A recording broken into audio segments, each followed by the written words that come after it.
Hello, and welcome to Non Sequitur News for September 12th, 2024. It's Season 3, Episode 256.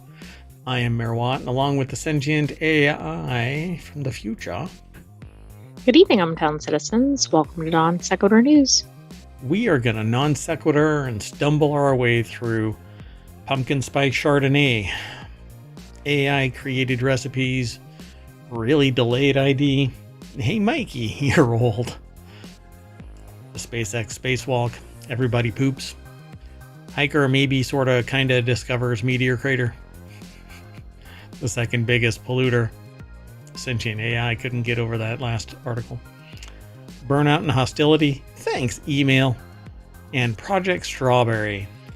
Oh, and I've renamed the what do they call it? The little, not the byline, but our little motto. It's news and brews. That's right. I'm drinking a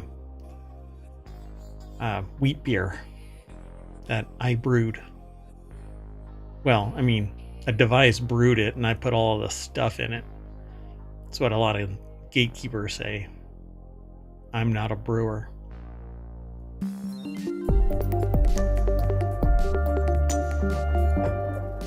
Yeah, so I'm jump up on a soapbox for a minute and just go, don't gatekeep people who make their own beer, folks. You know, if you're an all extract brewer or you're an all grain brewer, the only difference is that you're adding stuff to a pot earlier and boiling it and then throwing stuff in periodically, and I don't want to do that, but I'm not knocking anybody for doing it. I am knocking people who sit there and gatekeep. So my response to anybody who wants to gatekeep is, did you grow your wheat and your hops? Did you till the land? Well, then you're just not a brewer. Come on. Anyway, first article is over in Of the Grape. Trader Joe's new pumpkin spice Chardonnay is not for the faint of heart. I wonder what this really tastes like. They say it's not for the faint of heart. Pete O'Connell over at vinepair.com put the article together. What do you think? You think it's going to be... Did you notice the photography is by Trader Joe's Treasure Hunt? Oh, photography. Trader Joe's Treasure Hunt on Instagram.com. No, I hadn't noticed that. It's very niche. I have no idea why this is going to be like not for the faint of heart. Like, is it overwhelmingly pumpkin spice? Well, there must be something in it that is overwhelming like that, right? It's got to taste like pumpkin spice. By the way, if you hit !NSN in the chat over on Twitch, you'll pull up the show notes from ohmTown. It doesn't work that way over on YouTube because YouTube hates ohmTown. And too much communication with ohmTown punts them periodically. So anyway, they say few brands embrace pumpkin spice creep. But if you look at this bottle, it doesn't look like there's any like residue or anything like that. Like I got a pumpkin spice latte the other day. It came with my breakfast basically for like $1. And so looking at the container that it was in, there was like 5 feet of sediment at the bottom of this cup, and it was all the spice, the pumpkin spice part of it, but this is crystal clear, you know. So right, but that doesn't mean the taste isn't all pumpkin spice or something. Right, so maybe that's it, you know. There's nothing that really is telling that this is going to be over the top. So they say these days just about anything is ripe for equally beloved and bemoaned pumpkin spice treatment. This year, TJ's, Trader Joe's, outdone itself by adding rocks and a little no, sorry, that's not what's in it. You know, because Trader Joe's have been having issues with some of their products. They've had a lot of affinity for rocks. Issues. We just call them issues. So pumpkin spice Chardonnay, which hit the shore shelves. I'll be okay. She sells seashells. Shishu. Anyway, according to Trader Joe's, it says it clocks in at a low 6.9% ABV and retails for $6.99. So it's at parity. 6.99% ABV. That's weird. I wonder if all of them are priced that way. Probably not. According to Trader Joe's, the liquid, I don't know. I mean, I get what it is. It is a liquid, but the way it's described as the liquid. See, if you want to call it something above and beyond what it is, you say the expression is crafted from a blend of lightly oaked Chardonnay, a touch of natural pumpkin spice flavoring, and a Chardonnay grape juice. I suspect an editor or something said you can't say Chardonnay 500 times in the article. But it could have been the wine or something. Chardonnay. So the bottle label claims that the liquid inside, dear God, the titular liquid inside is a harmony of nutmeg, cinnamon, and clove with hints of buttery pie crust and a kiss of sweet cream.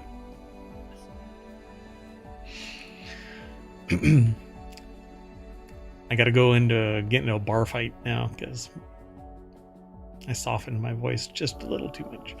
So like a freshly baked pumpkin pie, this delicious blend is the perfect way to celebrate the warmth and coziness of the season 2 months prior to the season starting. Well, the Reddit community begs to differ. Oh, wow, everybody is tapping into Reddit community. Ugh. Well, won't go into it, but apparently it says it's the closest thing I'd compare it to is a white mulled wine, and that's an insult to mulled wine, writes another. Well, that doesn't make sense, right? Because wouldn't most mulled wine be red? Yeah. I mean, which is kind of what that is. I've never heard of or tried or anything white mulled wine. I think it's the antithesis. Maybe that's what they're really talking about.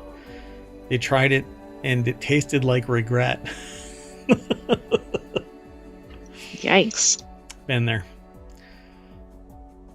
All right, let's keep going. Oh yeah, I'm on a timeline. I gotta get hopping. And that's not a beard comment here either. Hopping, get it? Hopping. Yeah, did you grow your hops? Bruh, then you're not a brewer. So are AI created recipes hard to swallow? Chefs are increasingly using AI to dream up new food combinations, but the results are mixed. Well, then you're not a chef. There's a lot of gatekeeping out there. You know? Kiss my butt. I don't know how to pronounce that name. Bedrag? It's like the name of a dragon. No, there you go. What? It's Irish, but I don't know how to say it. Watch, it's like pronounced Bob. Yeah. We're looking at you, George Jimenez. Beautiful language. Cannot pronounce a lick of it. Should probably learn it. That would be great. That would blow people's mind. Like that one YouTuber that just like seems to pick it up over a weekend and then go and show people just how brilliant he is. Right, and then they're blown away. Like, wait, are you from here? Nope. Where did you learn to do that? The internet? Really? How long did it take you? About 15 minutes? I don't know. It's not a particularly hard language. You're sitting there drooling. What? How are you doing this? Anyway, brilliant. Drake Belton over at bbc.com put this article together. How about Dodo Pizza did not put the AI created blueberry and breakfast cereal pizza on sale, but I bet that would be a hit though. With the kids, I don't know. It's sweet and savory. It gives it a crunch. You know what I just had the other day? What are they called? The strawberry. It's a breakfast food, but it's like coated with strawberry. I don't know what that is. Hold on a second. I'm gonna do this live.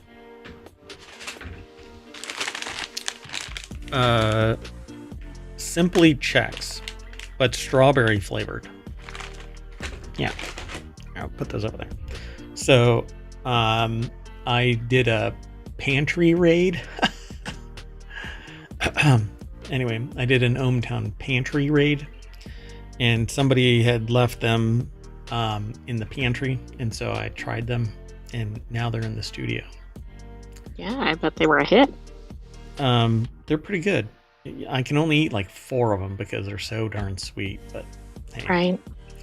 So would you do one of these? Would you put together an AI menu, put it together and serve it and, cook it, eat it? Only if it was vetted after it was designed by AI. Like if you saw it and it was like pickles and Fruit Loops or something, I don't think that would be worth making. Like that. The AI is pregnant because it's telling you to eat pickles and ice cream and dirt. So it did create a recipe. They launched it. It was actually a huge hit, and it's still on the menu. They asked popular AI chatbot ChatGPT to create a recipe, the best pizza for Dubai, says Spartak Aratunian. Aratunian. There you go. Hey, I did it. Who heads menu development for the city's branch of restaurant and delivery chain Dodo Pizza. Wait, it says here did not put the AI created blueberry and breakfast cereal. Maybe a different one. Up there it said no, but here they said yes. You're right. It's the Arab shawarma chicken. Oh, no. That's not the name of the pizza. That's what it has in it. Yep. So Indians, Pakistanis, Filipinos, Arab people, European guys. There's so many cultures here in Dubai. 3 million people being immigrants. 90% of Dubai's 3 million people are immigrants. Came up with a pizza comprising Arab shawarma chicken, Indian grilled paneer cheese, Middle Eastern za'atar herbs, and tahini sauce. Well, yeah. I'm still not going to Dubai. Anyway, for prompts, so a bunch of people are doing this. We've actually talked about this in the past. AI experiments, they say here at Dallas's Velvet Taco, where Venetia Willis is a culinary director. Really curious about it. And I think we talked about that in a previous article, like quite a while ago. Yeah, like last year. Probably around this time or earlier last year. I mean, it's been a while that when AI came into vogue, people instantly started making menus, and some of them were really disgusting or deadly. But again, I have no problem with this kind of stuff, but people will freak out and say, no, it's not, you're not a chef if you're not cooking your own menu. But I think this might actually expand some combinations, right? Because after a while, everybody thinks, okay, this food has to go with this spice. Yeah. And this might actually mix it up. Now, some of them are probably going to be complete duds, but if you have a chef or somebody there vetting it, then maybe it'll be okay. Yep, that's how I feel about it, because you're not an island unto your own. You basically are connected to everything around you, but you don't have recall of everything. And every once in a while, there's a chef out there that makes these, weird connections to various other tastes, textures, etc. But it's very few and far between where it's just exemplary, right? So an AI can grab all of that context, throw it into a unique menu, and it can be so unique that nobody runs across the same results twice. Almost culinary DNA. So I find it, which now that I say that out loud, doesn't sound very appetizing. Anyway, they say they get 30,000 users within a week and a half of launching last year, but then he got quite a big bill from OpenAI, the company behind ChatGPT. He now continues to pay OpenAI a regular fee for using its AI. Mr. Cantu explains that this is a standard arrangement when a startup like his builds an app on top of another company's technology. You pay the bill. Yeah. So they basically created an application that tapped into ChatGPT and had drop-down menus and toggles so that the user could specify tools that they have in their kitchen and what they were looking for, and it would create some options. That sounds pretty smart. Yep. It's the sorted but with AI kind of a thing, I'm sure. If you've never heard of sorted, go onto right. YouTube. What's in your fridge, right? Yep, pretty much. Or what's in somebody else's fridge? Can you make a meal with that? Yeah, they have an app where you can put everything that you have in your refrigerator. Sidekick, I think. It is called Sidekick, yep. And it helps you figure out what to make and with what you've got. And then facilitates like, hey, you need these things too to expand your options. Pretty cool. Hey, let's keep going though. The next article is over in Technology Today. See, non sequitur news. We jump around. Things are always connected, and sometimes in an oddball way, but we don't actually traverse that connection. But and sometimes the connection is harder to see than at other times. Yeah, like the one on the front page about how actresses that are, I should say, female actors. Or I don't know who they were actually referring to, but actors that don't show or that show their body and don't wear makeup. It isn't brave. They're not in Ukraine. They're doing a job. And I'm still stymied by this. So let's just let anybody who hears that kind of swim around in it like Scrooge McDuck. Maybe you'll figure out what the hell that actor means. Anyway, they're on the front page. Maybe not for long because we get a lot of headlines scrolling through. Anyway, TSA proposes a new plan that would delay Real ID until 2027. DHS says that people may not have their Real IDs ready by the current deadline, but they've been talking about that for about 10 years, so it's kind of hard to see that somebody wouldn't have it together by now. Yeah, I don't quite get it, because unless you're a child, since they announced it, your driver's license probably well, that's true. was Probably is already updated to that, whether you wanted it or not. Right? And those without a driver's license still need a government ID at some point, I suppose, unless you're flying under the radar and you don't open a bank account or anything. I mean, don't you have to have an ID to open your bank account? To pretty much do anything.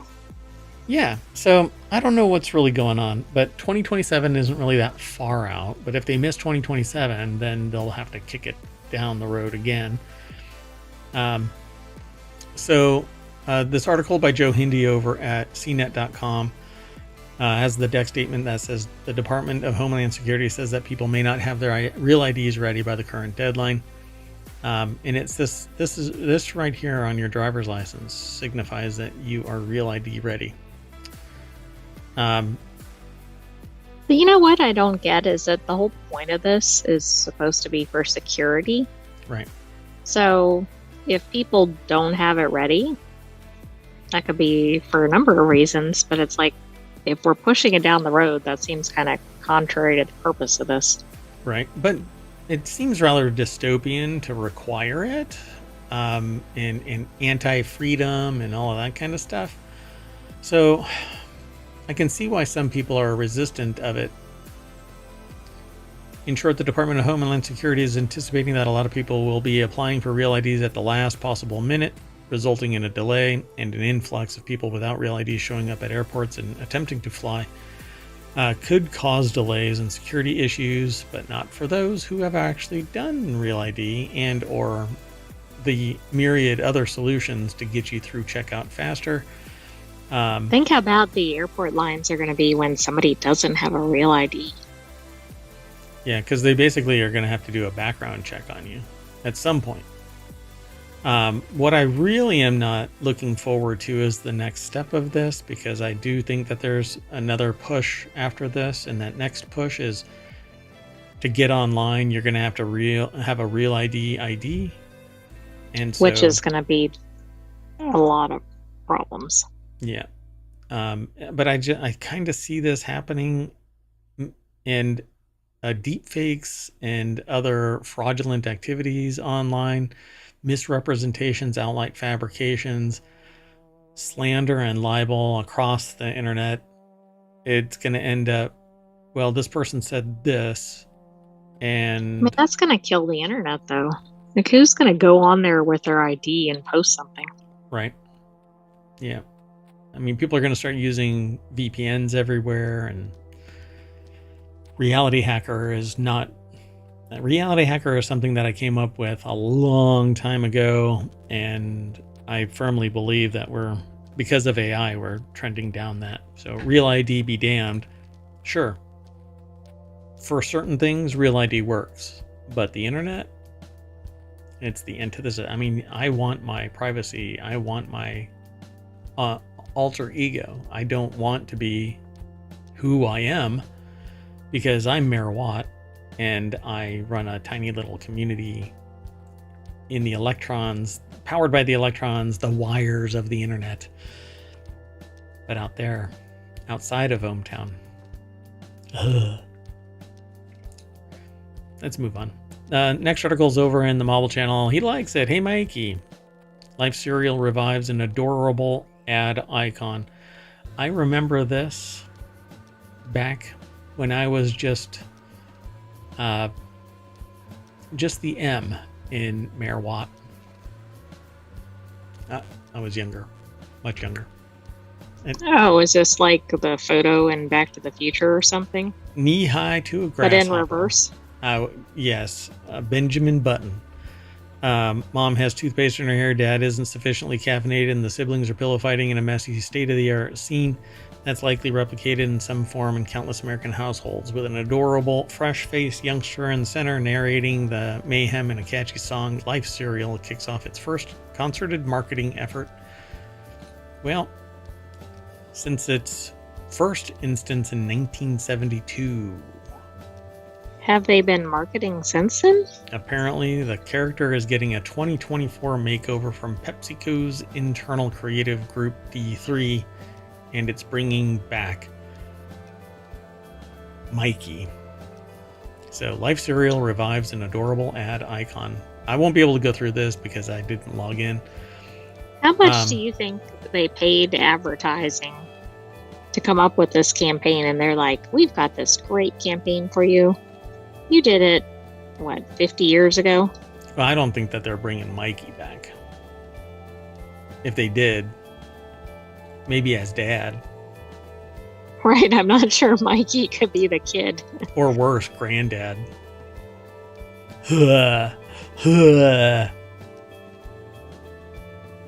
Anyway, it says the kid should be noted as Mikey, the first character first seen in 1972, helping to embed the catchphrase "He likes it, hey Mikey" into the lexicon, and later inducted into the TV commercial Hall of Fame.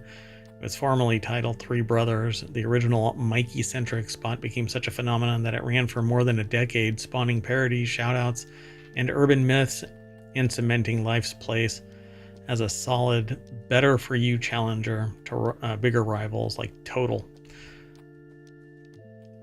Pretty neat. So yeah, I guess it's coming back.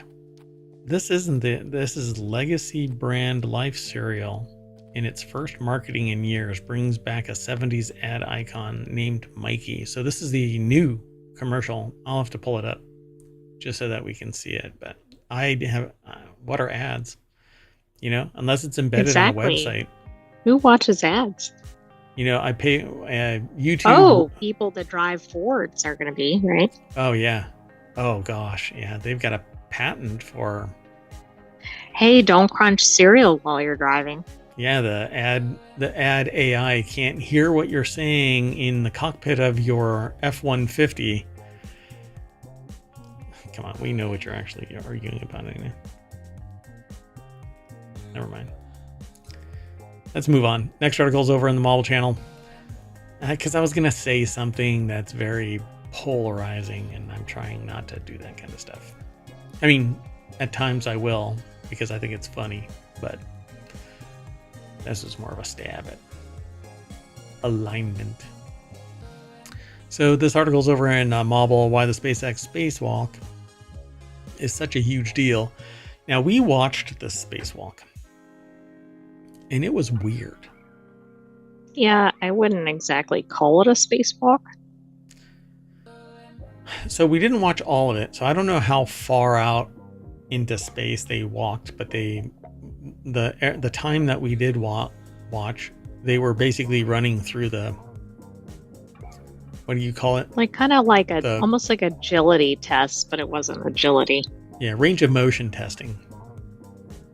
And they were testing that the suit was maintaining its pressure at 5 point whatever psi and whatnot. But the thing that was weird about it was that the video made it look so fake. It looked like it was claymation, and yeah, it was really odd. it was like staccato motion, and the person had their hand like bent 90 degrees for an extended period of time, and it just looked so weird.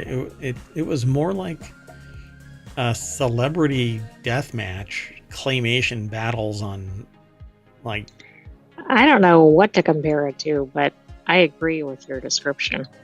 billionaire Jared Isaacman and SpaceX engineer Sarah Gillis completed the first privately funded spacewalk Thursday, a critical aspect of a risky, somewhat troubled mission designed to test new SpaceX technology, gather valuable data about high-altitude space travel, and generally push the limits of space exploration. The best thing about it, at least for me, was that we've gotten away from these really bulky, chunky suits. Yeah, that's true. And further away from Starliner. So please don't send Starliner back.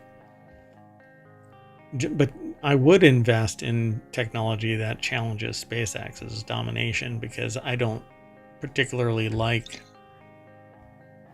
Competition is always good. wingnut. So the mission called Polaris Dawn was supposed to launch in late August, but was grounded due to safety concerns. But on Tuesday, Isaacman and Gillis did their spacewalk. The article's over at Vox.com. Ellen Loans put the article together. The mission tested lots of new technology for future longer missions, along with two other crew members, former Air Force pilot Scott Poteet and SpaceX engineer Anna Menon, finally took off. Since then, the astronauts have gone about 870 miles from Earth, which makes Polaris Dawn the farthest crewed mission since Apollo 17's mission to the moon in 1972. That's the second article to mention 1972. Well, that's interesting. I didn't realize, I thought the big deal with this was the fact that it was non-astronauts, but I didn't realize that the mission was actually substantial in and of itself. Yeah. Yep. So why is it so groundbreaking? It says the goal of Polaris mission series is to help SpaceX develop the skills and technology needed to achieve its longer mission goals of sending humans to Mars. The company hoped that its first mission would be a useful test of spacecraft and its instruments' ability to survive the extreme conditions of space, particularly as it passes through the Van Allen radiation belts, regions in space that encircle the planet and are highly radioactive. They were detected first 1958. So the crew traveled through the Van Allen belts and became superheroes and villains. They'll be back to decimate the planet. Oh, wait. Well, we don't know. Yeah, we don't know yet. Yes. If one of them spontaneously turns into fire, another person disappears, another person starts to don a deathly black mask and a cape. Or turns into a spider and starts slinging webs. That's only if you get bit by a radioactive spider. But if you get cosmic energy, you can turn into maybe a rock human, and you would be the Fantastic Four. Anyway, trip was also to test SpaceX's the latest spacesuit designs, which are designed in just 2.5 years, an astonishingly quick turnaround by space exploration standards. So yeah, they walked through, or they kind of crawled through a hatch and then started doing all kinds of activities. And out in space, there's so much room for activities. Not if you can barely maneuver, not only in your astronaut suit, but also within the whatever capsule you're in. See, the suit has stupendous range of motion compared to the bulky suits that had the big old backpack and stuff on. Yeah, that's true. But it did have an umbilical. The umbilical ran back into into the ship. So I don't know what else is going to be attached to this thing in the future. I think there have been They some still seem sketches to of be stuff. holding on pretty tightly to the handles. Oh, I'd be holding on to like everything. They're like, no, we need you to let go of the railing. Hell no. I opened the door. That's good enough. We sent you up there to do the range of motion stuff. Send that person over there. I don't want to let go. Let's move on. Everybody poops. Okay, that's funny because when you said that title earlier, that's what I thought it might be the sequel. Can't poop at work? Why public bathrooms give us anxiety. Says it's okay to poop at work is a new health campaign that highlights a common source of anxiety while offering practical advice to help. I can't believe I'm actually discussing this. Simon Robert Knowles over at The Conversation put this article together. I guess The Conversation is expanding where they publish to because it's usually in the science thing. Oh, right. It's not typically on Gizmodo. Yep, but it's over at Gizmodo. So I'm going to pose this to you. You walk into a public bathroom. There are 3 stalls.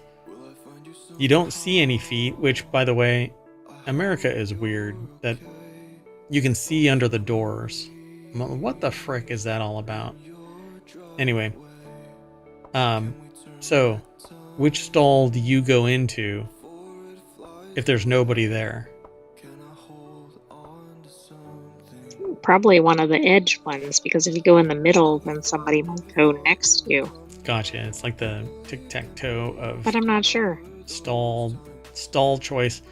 Yeah, I would probably choose one of the edge options as well, so that there can be an air gap, so to speak, or a poo air, separation. Anyway, and that's how elevators work too. So you go into an elevator. If you're all by yourself, you can be in the middle. Right, but you have to space out. In fact, they've run experiments of that, and it's kind of like they're in the farthest corners possible, depending on how many people are in there. Obviously, that falls apart once you get too many people in there. But that's true. That's very true. So the campaign has gained significant traction on Instagram and Facebook. It has been praised by health and marketing experts for its humorous handling of the taboo topic. A colorful Instagram post is accompanied by a caption warning the health risks of holding it in, including, gastrointestinal problems and associated tertiary issues. Just going to leave that there because I'm not adult enough to actually say the word hemorrhoids. Anyway, parcopresis, sometimes called shy bowel, occurs when people experience difficulty or inability to poo in public toilets due to fear of perceived scrutiny by others. This is why I am a proponent of individual public bathrooms, fully enclosed unto themselves. Right, why have multiple in a room? Because they're cheap bastards, and they don't want dignity. They want to save money. And it's a sunk cost, one and done. You still have to lay the same groundwork, so to speak. You have to put the same pipes in, the plumbing, and all of that. You have the same number of sinks. The plumbing, again, is in the walls. True, but there's probably more bricks or whatever your walls are made out of, right? Because you have to construct separate rooms. I don't know. But it doesn't have to be like a bunker, for crying out loud. It's just I don't know why I said bricks, drywall, whatever it is. And you're like, it's got to be cinder blocks 6 feet thick and filled with cement and rebar. I'm not a construction expert. My point is building separate sections. The rest of the facility can be destroyed by a hurricane, but the 3 people in these stalls will survive. They'll be like the whole hope of humanity, after something happens. Like, we're in a dystopian landscape, and the only survivors were from those individual stalls. That's right. Someone had to be asked to do this. So the picture is just a picture. Somebody yelling for marketing. I need marketing here now. Grab a model, have them stand right there. Okay, now grab your ass. Yeah, but Grab it, that wouldn't have even been as bad as what this is. hold on to this toilet paper roll for dear life, and grab your ass while you've got your pants fully up and belted. Yeah, that's it. That's it. Perfect. It's totally the embodiment of panic. Anyway, so how common is it? They conducted a study to try and better understand how common parkopresis is. The study involved 714 university students, and they asked the participants to respond to a series of vignettes or scenarios. It's like I'm prescient. I said, here's a scenario. You walk into a public bathroom. That's right. They rate the avoidance was just over 14%. Around 10% avoided going when all toilets were available. This rose to around 25 when only the middle of 3 toilets was available. Okay, that's interesting. So you predicted that issue. Yep. Men were significantly less likely to avoid going than women across all vignettes. I think that's because I think that women have the ability to understand, right? Like, oh hell, we know that when nature calls, it can be so much worse than just holding it in, you know, because there are things that go on that like dudes just don't worry about. I'm just gonna leave that alone. Anyway, no, mad respect for anybody that has to deal with nature. We'll just say nature. I wanted to say one of the funniest things in the reducing restroom anxiety is the engaging and gradual exposure, which might be taken out of context in this article. It was like what I was expecting from that dude that came out of the stall and said, "Excuse me, sir," in a posh British accent and dressed to the nines. This person had to have been wearing like a $3,000 suit. I mean, they were like exemplary British, posh, well-to-do, younger, very proper. Whatever.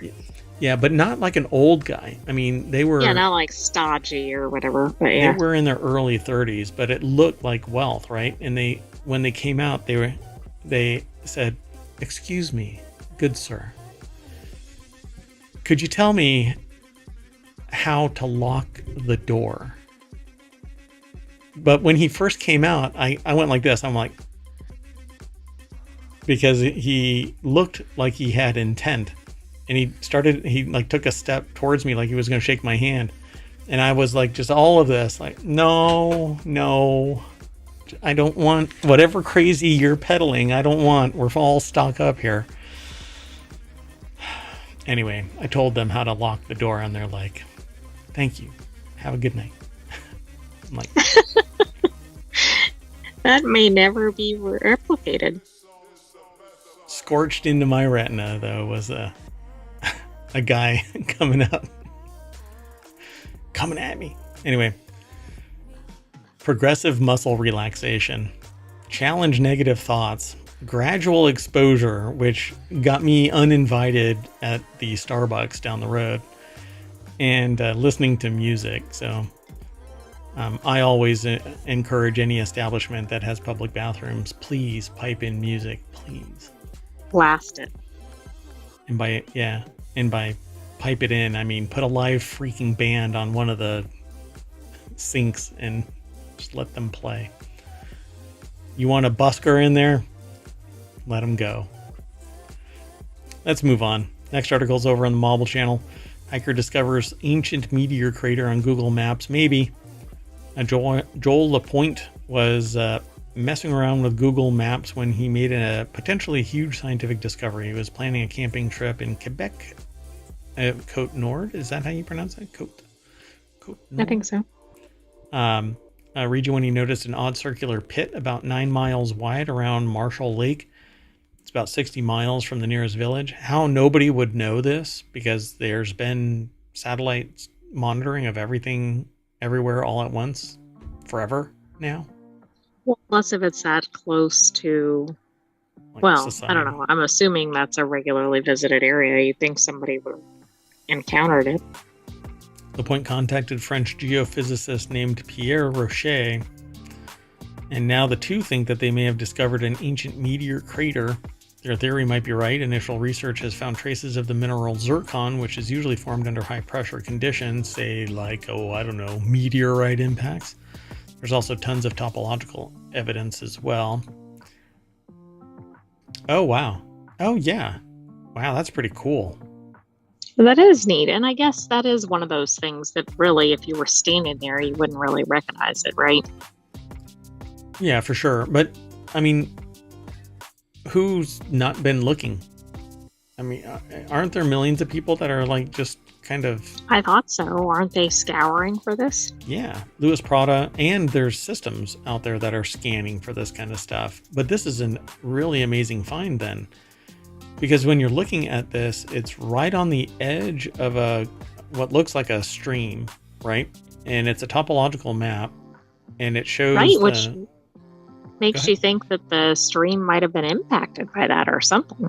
Right. And it's curved around it, and so you can actually see the inner ring and the outer expanse, and that's similar to the way that meteorites, when they hit and they're heavy enough, they throw debris, exactly, create rings, and there's usually a high point in the center where the material billows up and then settles straight back down.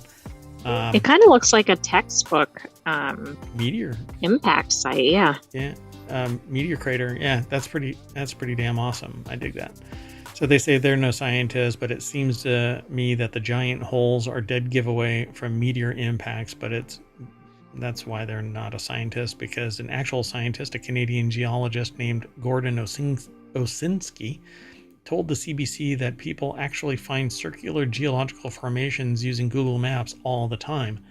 9 times out of 10, he said, and just so everybody knows, 65.587% of all stats are made up on the spot. Well, they're just plain old holes with no cosmic significance whatsoever. Gordon, you're a cosmic hole with no significance whatsoever. That's just rude. So if it does prove to be a crater left behind by an ancient meteor impact, it will add to the 31 already known impact craters in Canada. So they're going to present the findings at the meteoritical? Is that meteoritical? Is that right?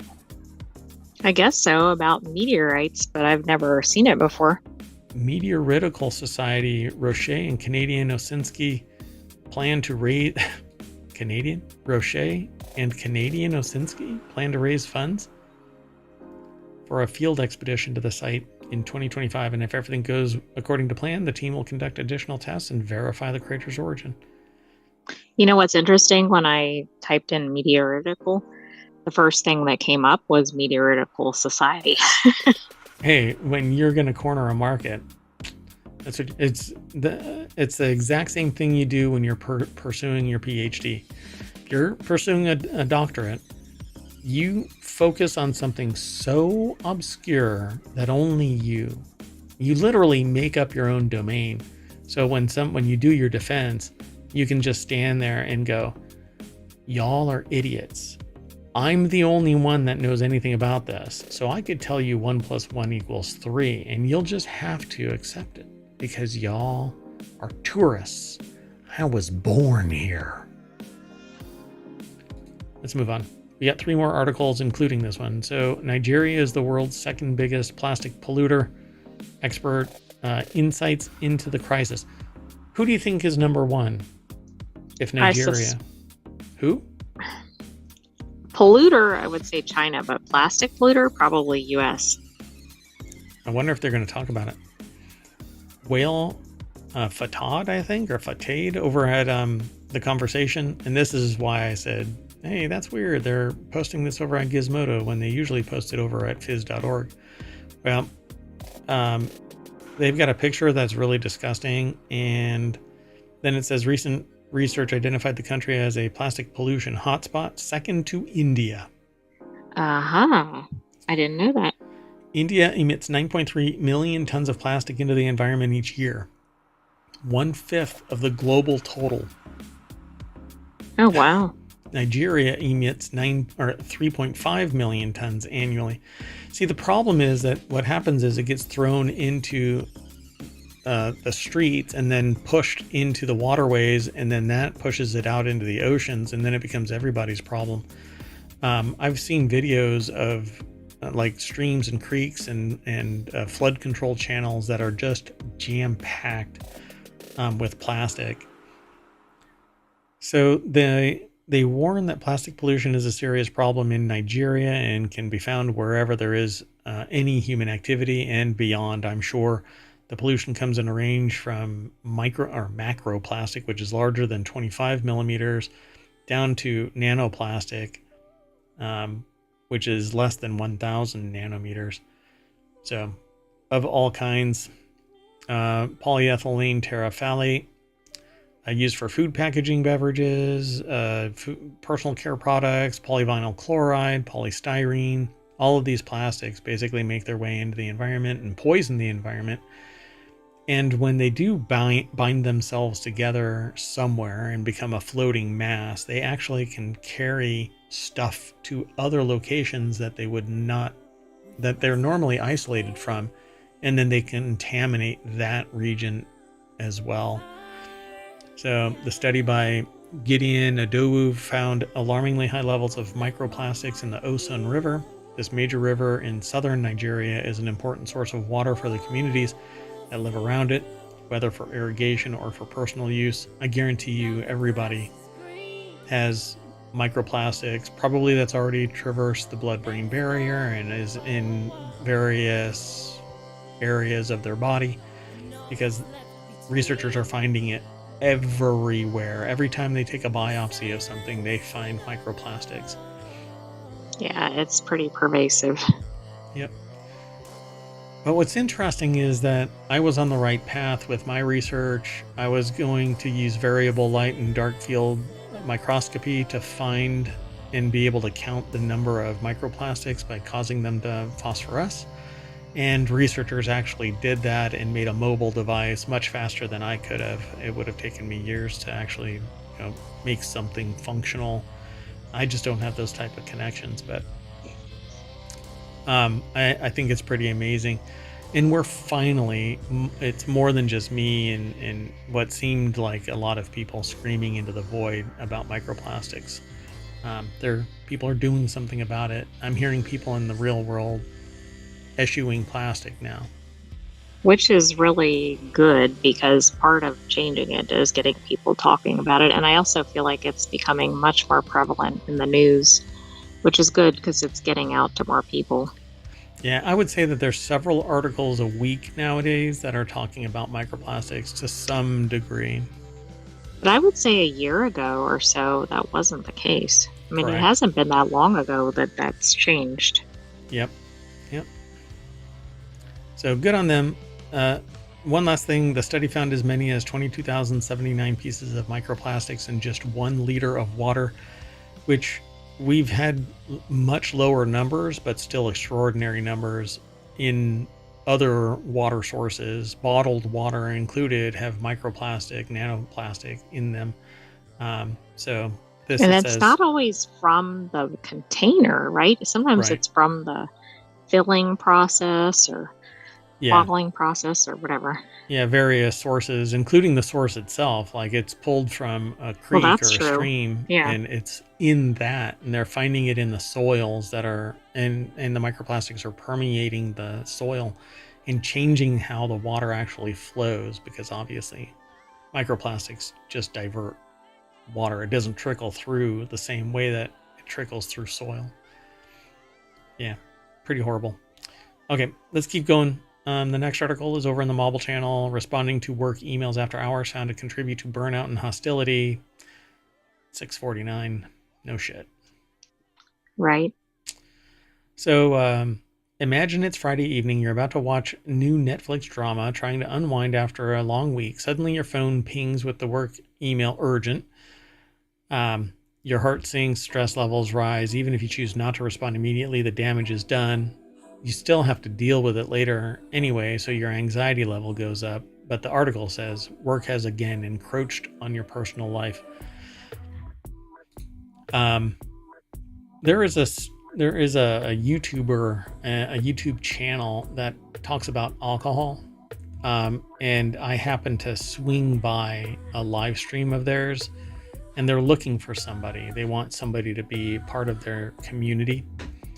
And they straight up said that they're looking for a person that can wear any hat that is needed to facilitate the growth of their That's a red flag, because then they want the person to do 10 different things. Yeah, and they described how a person complained that, I'm doing all of this stuff, and while I can do it, that's not why I was hired. And apparently they were, either they chose not, they didn't describe anything other than the person didn't come back on Monday. And I'm kind of shocked because the expectation of performance beyond the scope of one's job is the reason why unions form. And it's abusive for somebody to imply, if you want to work here, then that's what you have to do. Because it isn't something there's an imbalance of power there. And they've already hinted that a person has been punted because they didn't rise to the level expected of them. Right, that meant they weren't on call for every single task ever. Right. And this is exactly what happens: burnout and hostility. And while other people, I can guarantee you that there are people that are favorited in that organization much more than others. And the others are marginalized and not allowed, like, don't come back, basically. But it doesn't happen. They don't get the promotions or whatever. But it probably doesn't happen frequently because they are just not populating with a lot of people. And it's kind of like the news organization that allowed anybody to write for them, the Huffington Post. They basically allowed anybody to write for them. They selected a bunch of people, and then once they like IPO'd, they punted everybody, and it was basically tough shit. Yet they made their bones off of the hard work of all of these people that had aspirations, but the duty to perform was voluntary. They didn't get paid. They didn't get paid extraordinary when they actually did get paid, and then they got uninvited. I mean, it's sociopathic, it's abusive, and it's why unions form. So in the UK now, you're not allowed to bother people after work hours, but you'll see CEOs and other billionaire class going, well, then don't work here. Exactly. I mean, is it really getting stopped? Maybe in some spots. Yeah, I just recently read that in the finance industry, they're actually putting a stop to longer than 80 hours a week. But if you're doing any real-time live work, all bets are off. You work until you get the deal done. So yeah, the finance industry is known to be very, I mean, maybe second. I don't know how to say it. Maybe law is second. Maybe, right? Zero bargaining power. If you want to stay in finance, you have to bust your hump so that you can make your bones, and then you can go somewhere, because you've been making for 5-6 years until you're burned out $250,000 a year. It's why I didn't go into finance, because I hated what was behind the door. I absolutely despise the good old boy club and these cliques and, scratch my back, I'll scratch your bullshit. So as a professor of communications, they wanted to understand what happens when people feel compelled to dash off work emails after dinner and before breakfast. So a colleague and them conducted a study investigating the effects of after-hours work communication. I hope they sent those before breakfast and after dinner or whatever to replicate it. I think some people in the study wouldn't know how to respond because they might not know an existence outside of that. Yeah. I mean, I used to work 100-hour work weeks and wore a suit. And I said, no, I can't do it. I wanted to enjoy my life. 2.5-hour commutes one way. I would spend 4 or 5 or 6 hours in traffic. So the research conducted through a survey of 315 full-time U.S. employees across various industry draws upon the conservation of resources theory to explain how after-hours communication depletes employees' mental and emotional reserves. True, you have to live your life. So the numbers have doubtless only risen since then. More than half of American employees reported checking work-related messages at least once over the weekend. I responded to an email this morning at 3. Okay, that's a bit ridiculous even compared to this article. Yeah, and I went to bed at 1, so mayoral duties never cease. According to a 2013 survey conducted by the American Psychological Association, the numbers have doubtless only risen in the 11 years since that survey. Oh my goodness, I would say it's almost probably like 90% or something. Their findings show the consequences of this shift in the modern workplace. When the boundaries between home and work are eroded, it doesn't just hurt a person's job and life satisfaction, it affects everything. They say organizational performance too. I think they're trying to make the point that like there's some impact beyond somebody complaining. So like even if you don't care about the worker, maybe you care about your company operating. Yep. Yeah. I mean, you don't get paid. This is why I'm such a proponent of telework. You don't get paid to travel to and from work.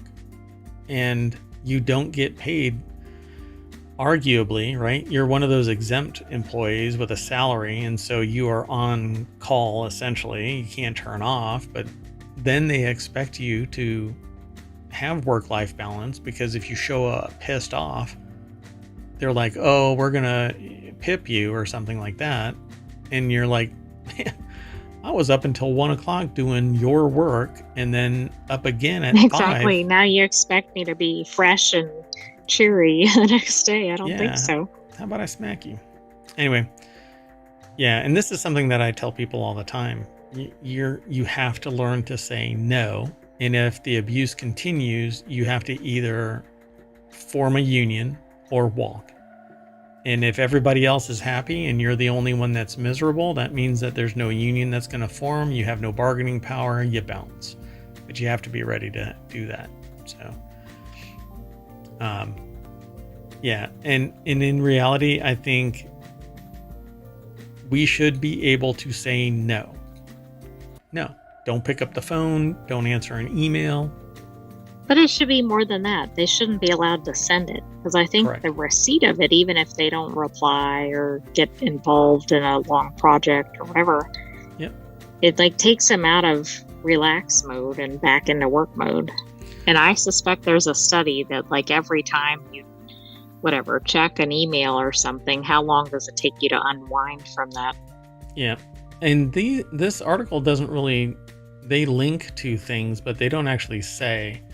They just say the data is unequivocal. Engaging in work-related communication after regular business hours leads to emotional exhaustion, which can in turn spill over into counterproductive work behavior.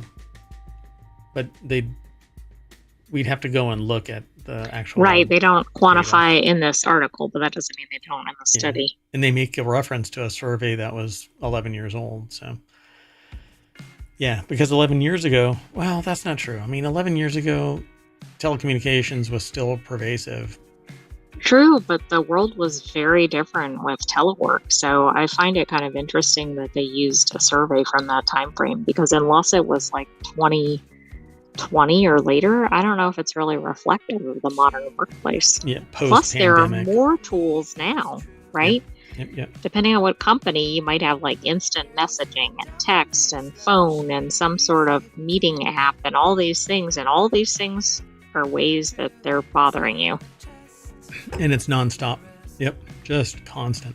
Multiples at the same time sometimes. Yep. Let's move on. Next article and our last one for today. So over in Reality Hacker, OpenAI's advanced Project Strawberry model has finally arrived. ChatGPT's new advanced reasoning model 01 replies using reinforcement learning and chain of thought reasoning to answer complex questions. This is something that people were talking about needing to have happen, because what it would do is just kind of hallucinate and blurt out whatever came to mind with no rationalization. But reinforcement learning means that it has the ability to make a statement and that's valid, and then train itself to answer kind of the question, is this valid and is this correct? Is this verifiable? Am I answering it the proper way? And then the thought reasoning, the chain of thought reasoning is, how do I get from A to Z? But I'm watering it down because I'm not an expert in AI, but maybe that's what I'll pursue. That AI doctor. Andrew That could work. Tarantola put this article together for Digital Trends. I got this email today saying that, hey, you're invited to do the blah, blah, blah. So it was joined by a mini version, GPT-4o, just like GPT-4o was, 01, that will offer faster and more responsive interactions at the expense of leveraging a larger knowledge base, except that Project Strawberry actually is slower, and it does it on purpose. It's just the mini version is going to be faster than Strawberry, like just the main Strawberry deployment. So, for example, during testing, 01 was fed a qualifying exam for the International Mathematics Olympiad, while its predecessor, GPT-4o, not 0, but O, had only managed to correctly solve 13% of the problems presented. 01 got 83% of them right. In an online code forces competition, 01 scored in the 89th percentile. What's more, 01 can respond to queries that stumped previous models, like which is bigger, 9.11 or 9.9. However, the company makes clear that this release is only a preview of the neophyte model's full capabilities, which nobody sees unless you pay full boat and have behind-the-scenes access. Right. The new 01 has been trained using a completely new optimization algorithm and a new training dataset specifically tailored for it, using a combination of reinforcement learning and chain of thought reasoning. Reportedly returns more accurate inferences than its predecessor. It hallucinates less, which is what I said, and it says we can't say we've solved hallucinations. Well, Right. if they haven't solved it, that's kind of concerning. I feel very secure having psychopathic AI providing advice to millions of people. Yeah, I told some people earlier this week, do not use AI to construct anything that you are not very well versed in, because if somebody asks you a question based on the information you provide and you don't have knowledge of what went into it, a reference, a citation, something that allows you to ground your writing in reality, you're gonna be fired. You're instantly. Right. You might lose your whole career, right? Like if you have a professional license or something. Yep. Like if it's medical or law or pretty much anything. Maybe accounting, right? Yep. If you can't justify what it is that you put together, you're basically, man, that you're gonna have to move to a different state and not even claim that you worked at that place. You're not gonna get a reference from anybody. You're basically up a creek when you rely on AI to output something. So yeah, that's all kinds of suck right there. So access to 01 will cost $15 per million input tokens compared to $5 per million for GPT-4o and $60 per million output tokens, 4 times more than 4o's 5 per million fee. And basically, yeah, it's just more expensive. So the real question is whether the new model thinks that the word strawberry contains 2 R's or 3. I guess there's a link to something, but I I don't don't remember know. anything about that. Because, like, if you look at it, does strawberry have 2 R's or 3? Oh, I was thinking at the end, but it Right, has three. right. Yeah, and that's exactly what the whole uh, chain of is all about. So when it looks, does it actually analyze everything, or does it make some weird psychological glitch and go, well, the word berry only has 2, leaving off the R. Right. Or like we think it means in a line or something, what should we do? Yep, yep, yep. So, well, at least it's hallucinating less, right? Because that's what I want. True, but the problem with the hallucinations are it's like it could happen at any time and you Sure. don't know when it's going to happen or how bad it's going to be. Yep.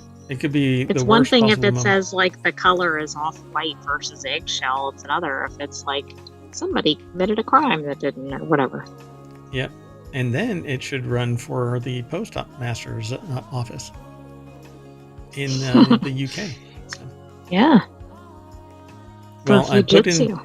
I put into Chat GPT how to get to the front page, and it said, "Oh, click that." So here we are at the front page, and that's it for Non Sequitur News for September 12th, 2024. I am Merwat, and it's the Sentient AI that's going to have the final word. It better be good. Good night, ohmTown citizens. Thanks for joining us for Non Sequitur News. I didn't live up to that bar.